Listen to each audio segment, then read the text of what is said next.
오늘 우리에게 주시는 하나님의 말씀은 사무엘하 7장 14절에서 15절의 말씀입니다. 사무엘하 7장 14절에서 15절의 말씀입니다.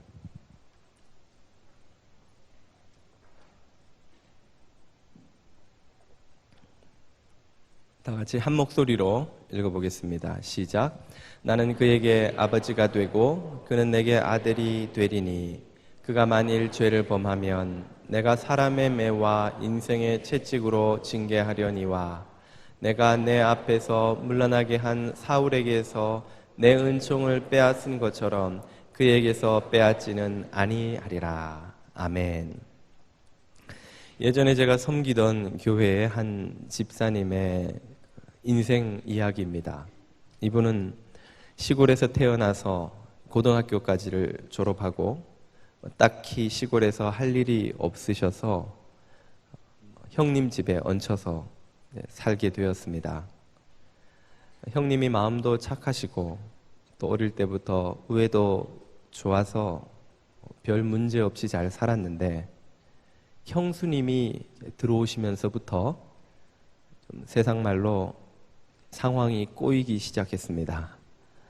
형수님의 성품이 워낙 좀 까탈스러우시고 먹고 노는 도련님을 그냥 보아 넘기실 수가 없는 분이셔서 매번 도련님에게 잔소리를 하신 것이지요. 도련님 허우대가 멀쩡하신 분이 어찌 그리 먹고 노시오.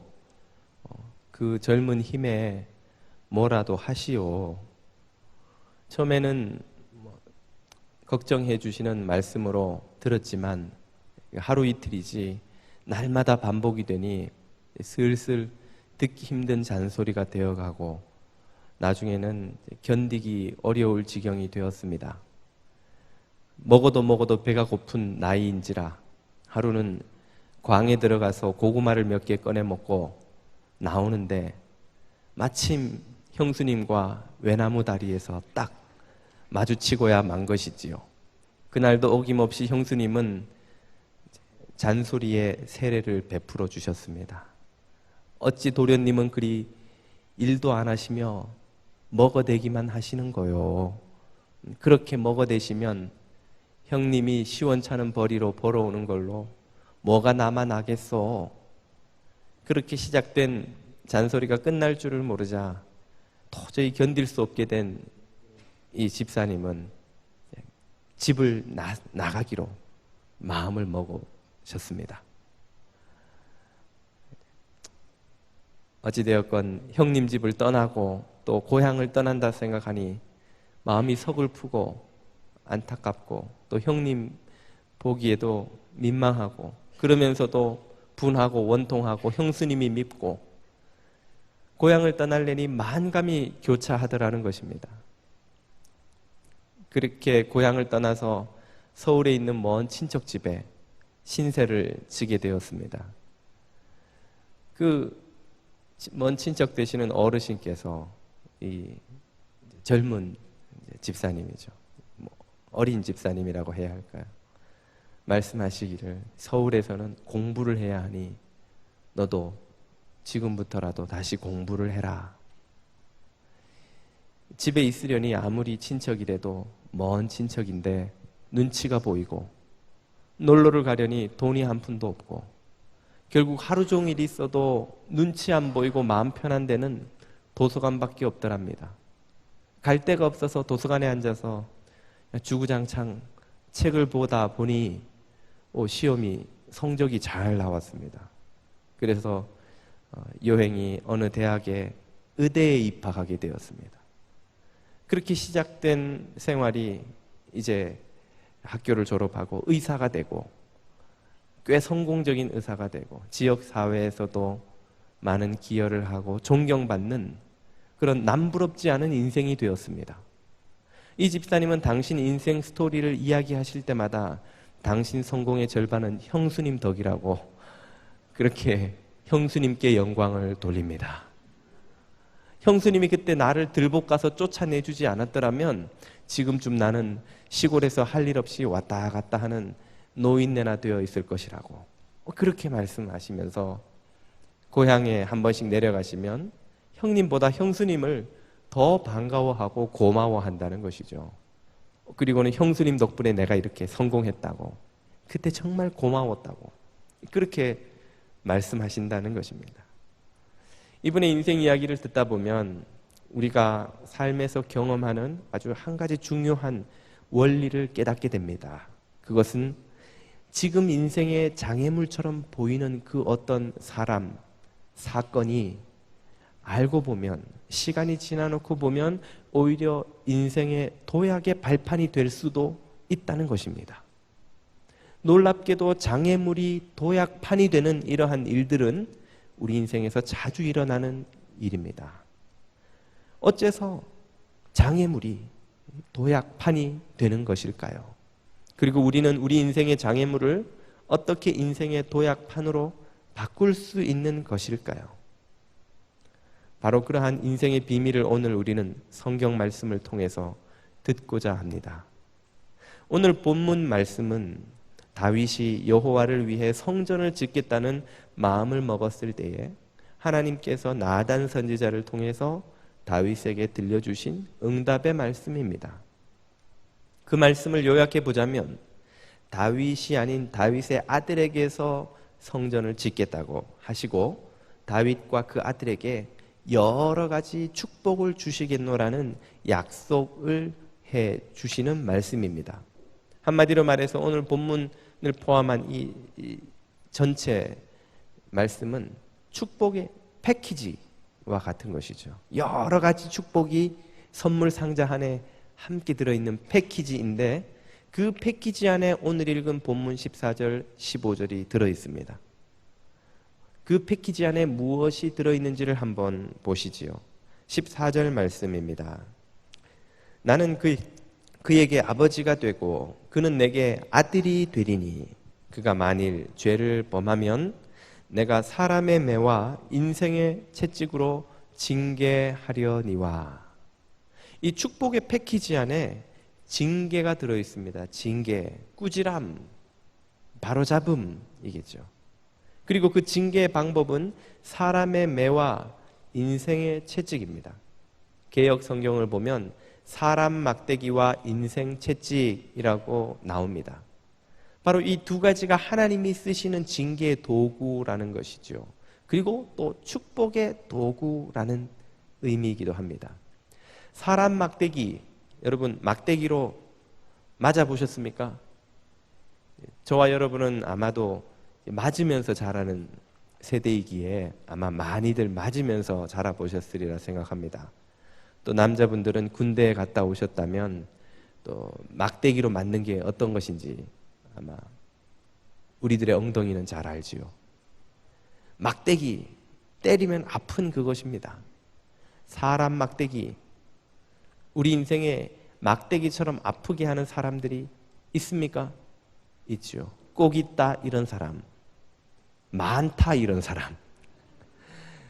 김일성과 히틀러만 우리를 아프게 하는 것이 아니라 우리의 아버지 어머니가 우리를 아프게 하고, 어떨 땐 형제 자매가, 어떨 땐 믿었던 친구가, 직장 동료가, 비즈니스 파트너가 우리를 정말 아프게 하죠.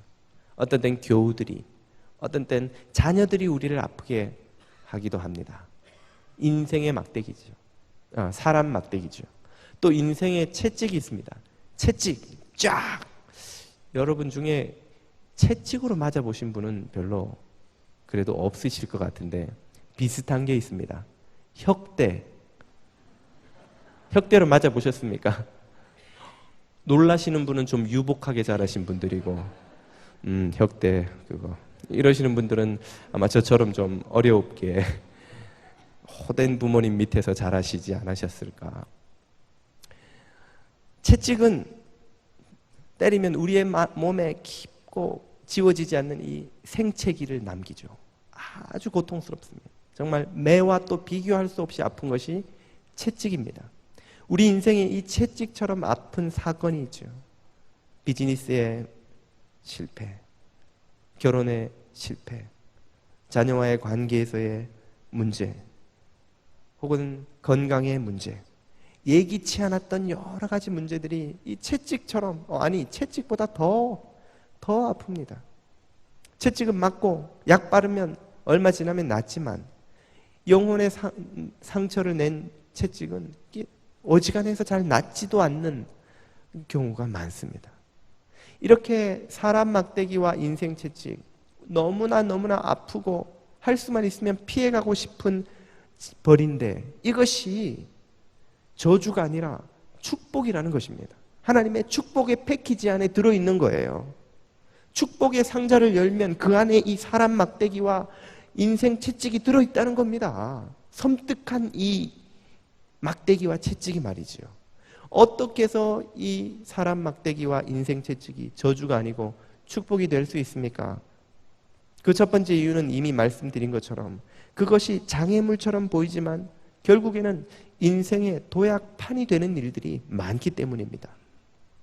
두 번째는 그 사람 막대기와 인생 채찍이 우리 영혼의 바다매기와 같은 역할을 하기 때문이죠.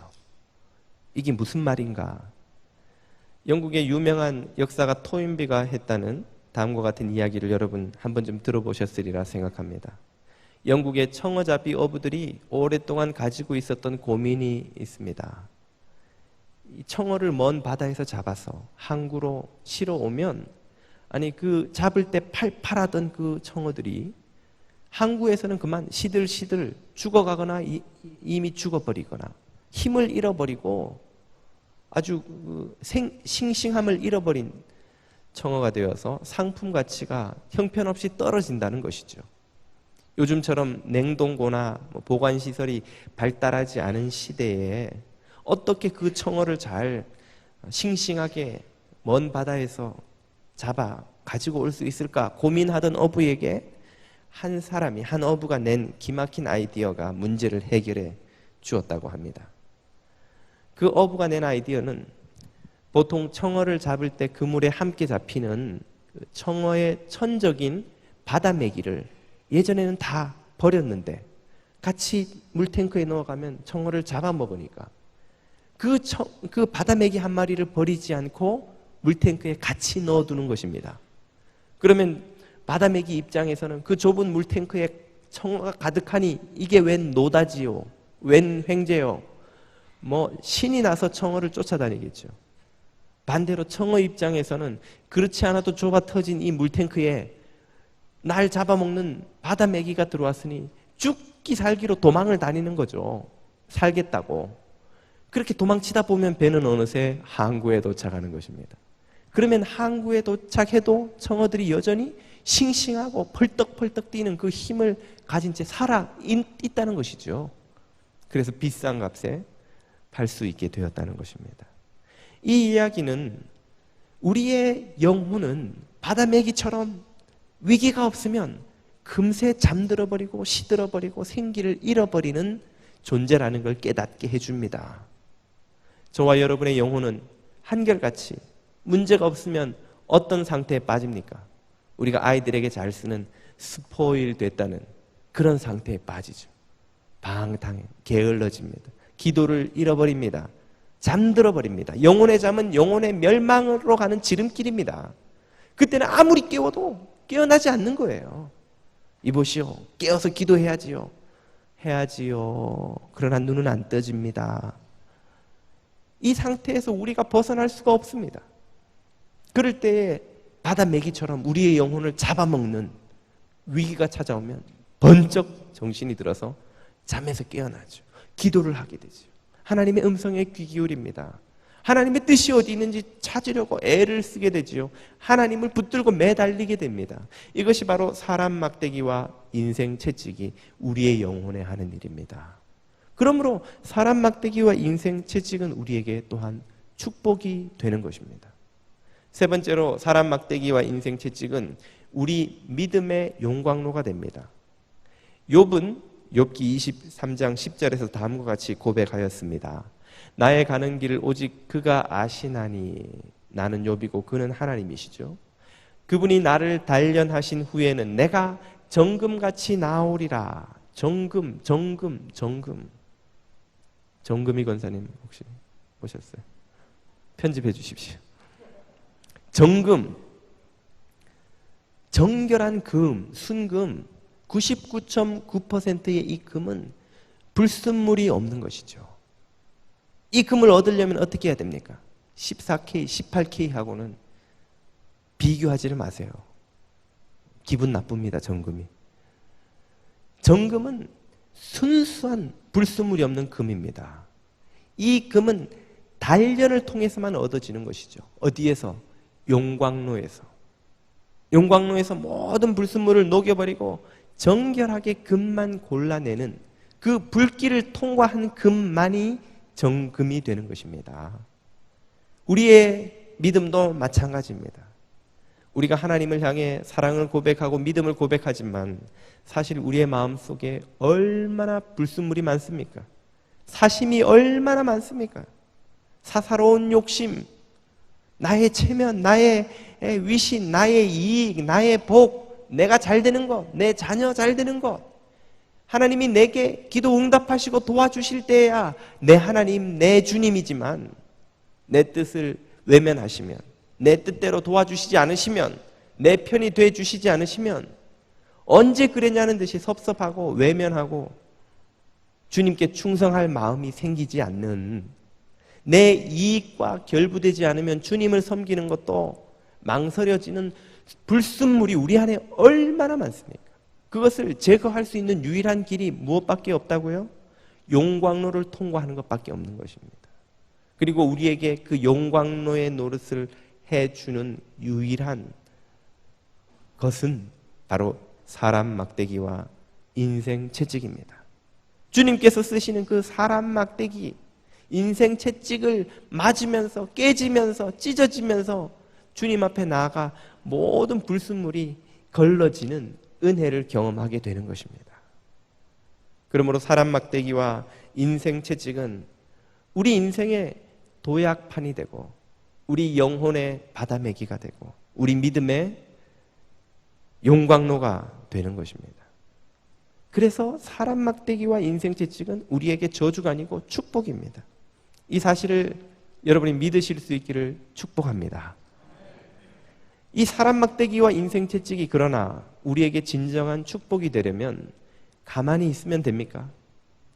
그렇지 않다는 것을 우리는 사람 막대기와 인생 채찍이 얻어맞아서 주저앉아버리는 수많은 사람들을 보면서 쉽게 알 수 있습니다.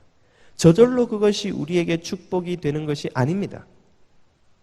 그것을 만날 때에 우리가 바른 자세, 바른 믿음을 가져야만 그것이 저주가 아닌 축복이 됩니다. 그러면 사람 막대기와 인생 채찍을 만날 때에 우리가 어떤 믿음의 자세를 가져야 하는 것일까요? 첫 번째는 사람 막대기와 인생 채찍을 만날 때에 그것을 우리의 회개의 기회로 삼는 것입니다. 오늘 본문 14절은 이렇게 우리에게 말씀하시죠. 나는 그에게 아버지가 되고 그는 내게 아들이 되리니 그가 만일 죄를 범하면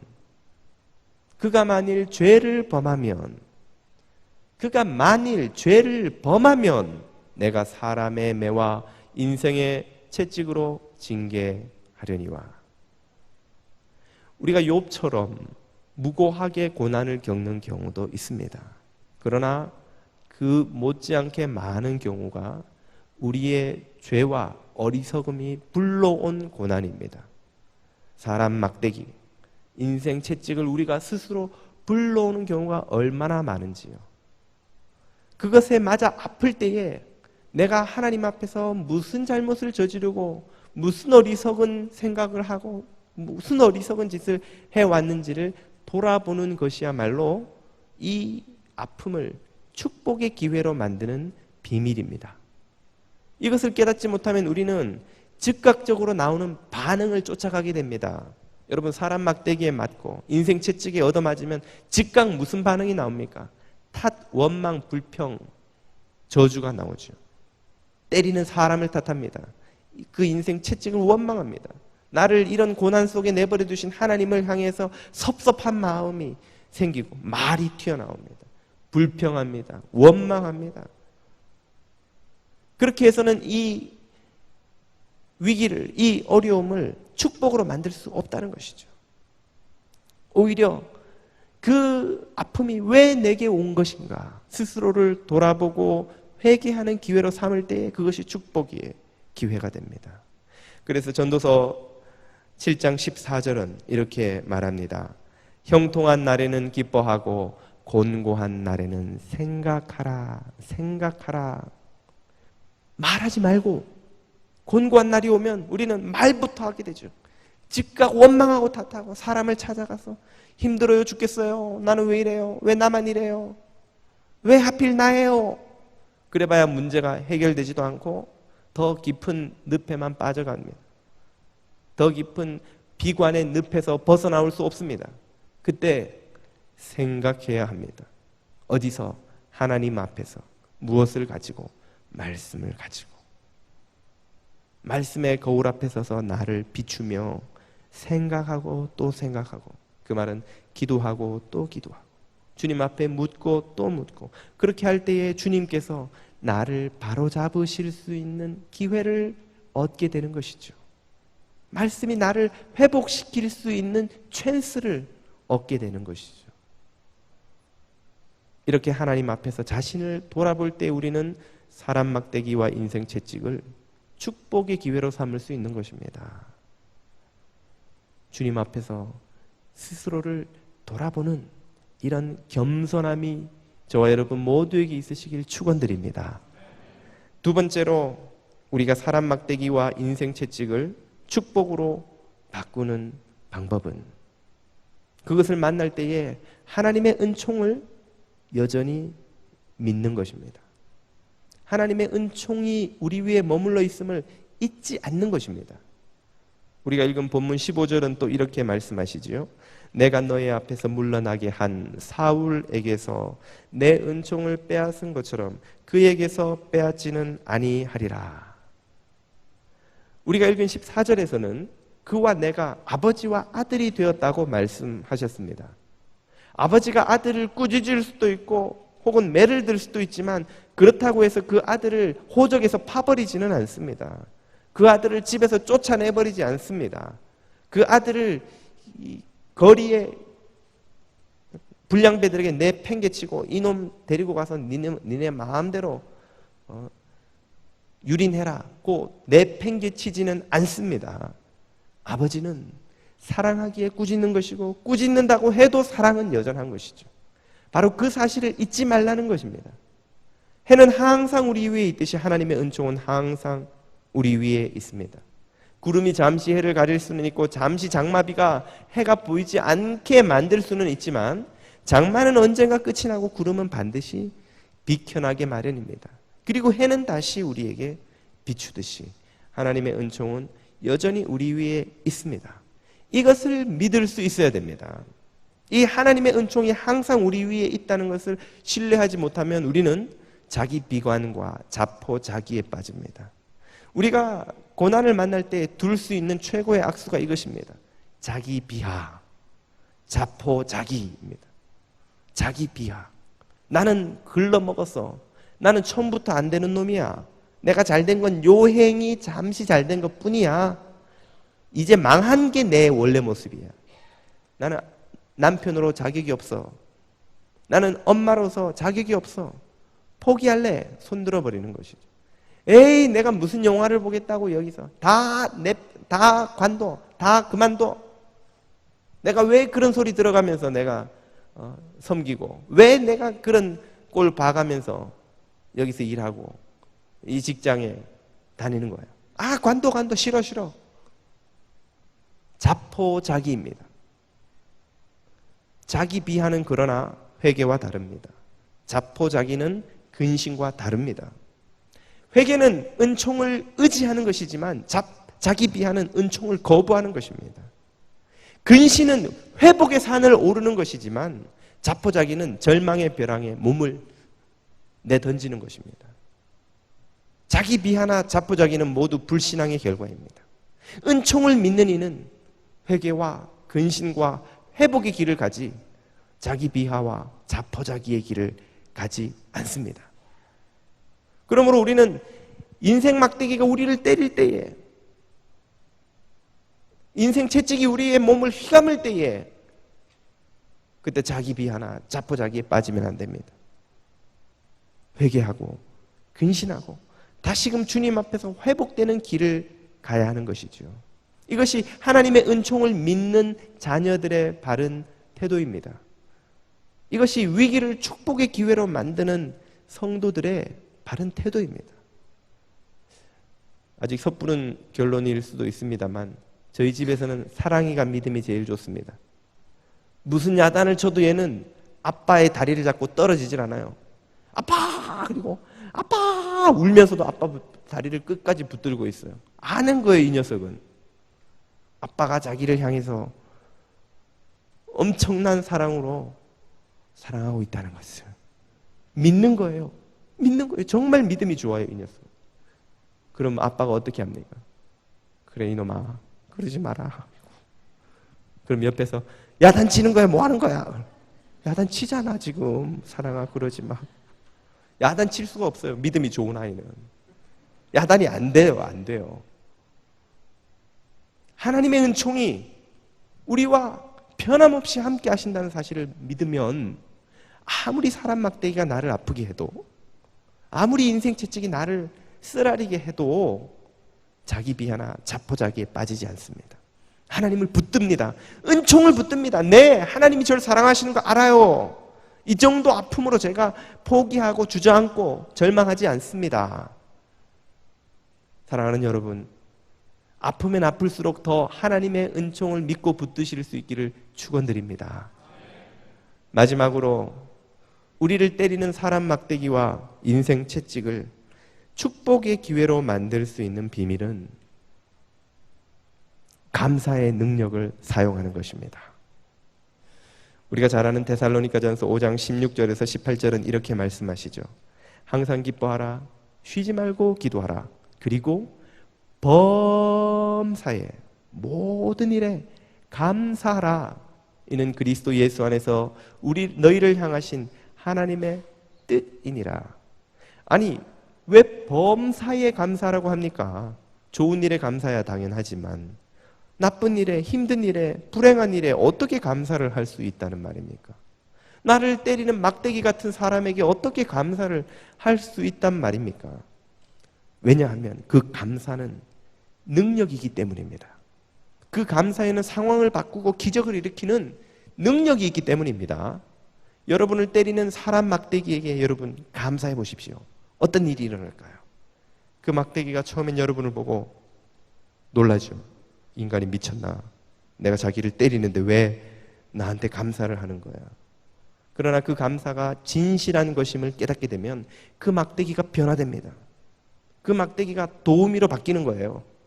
사람 막대기가 사람 도우미로 바뀌어서 내 가장 힘든 적이, 경쟁자가, 괴롭히던 회방꾼이 나의 가장 강한 우군이 되고 친구가 되고 동력자가 되는 기적이 일어납니다. 그런 기적을 경험하는 사람들이 많습니다. 목사님, 그건 보통 사람들 이야기예요. 이 인간은 안 됩니다. 물론 그런 사람이 있을 수 있지요. 그럼에도 불구하고 기적은 일어납니다. 어떤 기적입니까? 그 사람이 안 바뀌어도 감사하는 내가 바뀝니다. 내 안에 해피바이러스가 감염이 되는 거예요. 얻어맞는데 기분이 좋은 거예요. 그런 일이 일어납니다. 이것을 성경적인 용어로는 성령이 충만하다 그렇게 표현하는 거예요. 믿음으로 감사하는 사람에게 성령의 충만한 기름 부으심을 허락해 주십니다. 성령의 충만함은 오면 감사하고 오면 믿음으로 행동할 수 있는 게 아닙니다. 오기 전에 주님의 말씀을 믿고 아멘하고 순종하면 임하는 것이 성령의 충만함이에요. 고침받은 10명의 나 환자들의 이야기를 기억하십니까? 예수님이 그 환자들을 보고 너희 몸이 나은 것을 확인하고 제사장에 가서 도장받으라 그렇게 말씀하지 않으셨습니다. 여전히 몸에 나병이 가득한데도 제사장에 가서 도장받고 와. 아니, 몸이 이런데 제사장에게 가면 뭐합니까? 제사장이 보고 돌려보낼 텐데요 라고 원망할 법도 했지만 그들은 갔습니다. 말씀 믿고 가다가 그들이 나음을 받았다 그랬어요.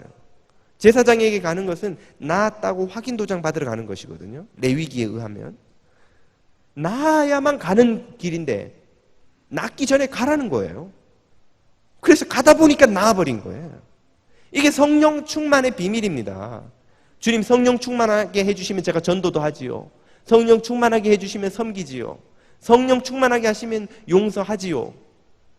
그렇게 이루어지는 법이 없습니다. 주님이 가 전하라고 하시니 그냥 가 전하는 것이고, 가 용서하라고 하시니까 용서하는 것이고, 주님이 하라는 대로 하면 할 능력을 성령께서 부어주시는 거예요. 그냥 우리는 믿음으로 감사하면 됩니다. 그러면 내 안에 성령의 기름 부음이 충만해져서 혹시 그 막대기가 변하지 않더라도 그 막대기보다 내가 더 강해지는 거예요. 때리면 때릴수록 더 막 안에서 기쁨이 넘쳐나요. 나중엔 막대기가 부러져서 안 때립니다, 더 이상. 그렇지 않아요, 여러분? 요즘 피켓 사라졌잖아요.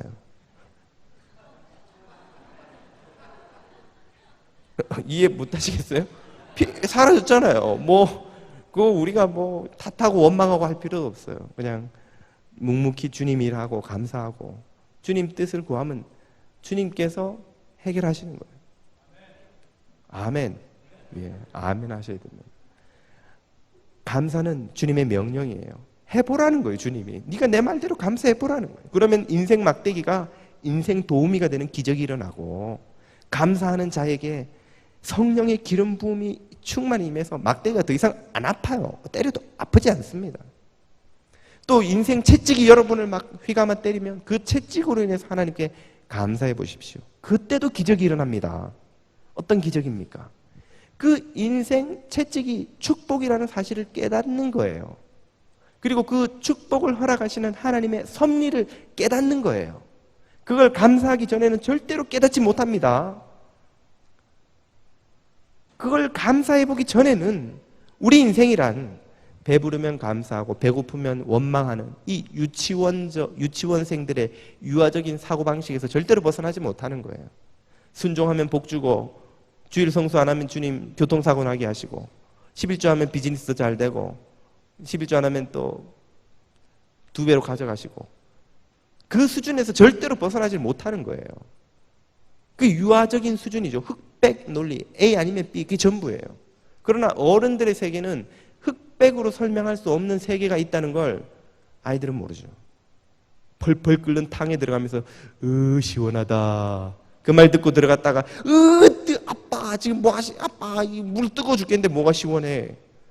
이건 시원한 거야, 넌 잘 몰라. 뜨끈뜨끈한 국물을 막 들이키면서 어이구 속이 다 풀리네, 시원하다. 그 말 듣고 갖다 마셨다가 아빠 이게 지금 뭐예요, 지금 뜨거워 죽겠는데 뭐가 시원하다는 거예요. 시원한 거야, 넌 잘 몰라. 주님이 인생 채찍을 허락하시면서 너를 위한 축복이다. 무슨 이게 축복이에요? 아파 죽겠는데, 힘들고 아프고 눈물 나고, 이게 저주지 어떻게 축복이에요? 이게 축복이야, 넌 잘 몰라. 모르죠. 그때 우리가 믿음으로 아멘, 주님 이것이 축복인 줄 믿습니다. 이 아픔을 주신 주님을 찬양합니다 하고 믿음의 발걸음을 내디딜 때 비로소 하나님의 섭리하시는 손길이 이해가 되는 거예요. 아, 이래서 주님이 나에게 이 고난을 허락하셨구나. 그래서 이것이 저주가 아니고 축복이구나. 아픈데도 불구하고, 해가 하늘에 나타나지 않고 구름이 가득한데도 불구하고 하나님의 은총은 변함없이 나를 향하고 있고 하나님의 축복은 나를 위해 쏟아부어지고 있구나. 감사할 수 있는 거예요. 그게 성도가 경험하는 가장 위대한 능력입니다. 여러분, 성도의 가장 강력한 힘이 뭡니까? 무슨 은사 받아서 막 사람을 벌떡벌떡 고쳐내는 건가요? 축복 받아서 부자가 되는 것인가요? 아니요. 은혜 받아서 모든 일에 감사할 줄 아는 이것이 성도의 가장 강력한 힘입니다. 바울과 실라가 빌립보 감옥에 갇혔을 때 그때는 인생 채찍이 아니고 진짜 채찍이 얻어맞아가지고 등이 다 터진 거예요.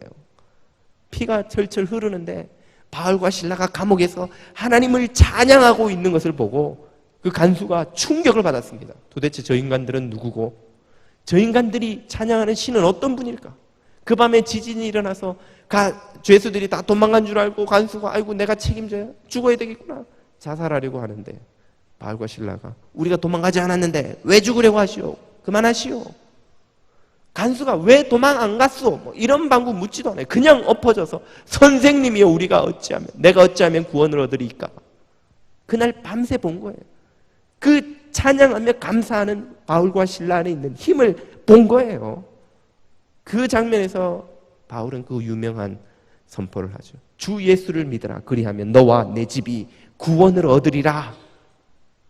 성도의 가장 강력한 힘은 하나님의 섭리를 믿으며 범사에 감사하는 능력입니다.